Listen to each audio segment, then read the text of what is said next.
Beskou die potentiële energiegrafiek vir die reaksie hier getoon. Die aktiveringsenergie vir die voorwaartse reaksie in terme van P, Q en R is, die korrekte antwoord is D, Q minus P. Kom ons kyk na ons ander opsies. Wat is Q? Q is die potentiële energie van die geaktiveerde kompleks. Dan B, R minus P. Dis die energie van die produkte minus die energie van die reaktanse. Dit is die reaksiewarmte.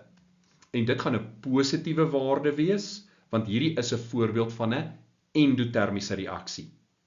Dan C, Q minus R.